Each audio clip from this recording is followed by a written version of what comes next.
कार्यकर्ता आपल्या परिवारासारखा आहे असं समजून वागावं, केंद्रीय मंत्री नितीन गडकरींनी आज भाजप नेत्यांच्या खरं तर कान पिचक्या ओढलेल्या आहेत. नेत्यांचं त्यांच्या मुलावरील प्रेम सांगायची गरज नाही असं देखील नितीन गडकरी म्हणालेत. माझ्यानंतर माझ्या मुलाला तिकीट द्या असं सगळे म्हणतात. मुलावर जेवढं प्रेम करतो तेवढं कार्यकर्त्यांवर करावं असं देखील गडकरी म्हणालेत. आपला पक्ष आपला परिवार आहे आणि आपला कार्यकर्ता जो आहे तो आपल्या परिवारासारखा आहे असं समजून नेत्यांनी वागलं पाहिजे.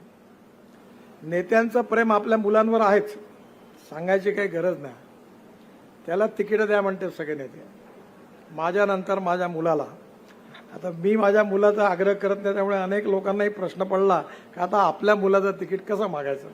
आपल्या घरचा मुलगा चांगला वागला तर आपण त्याच्या पाठीवर शाबासकी देतो आणि चुकीचा वागला तर त्याला आपण रागवतो.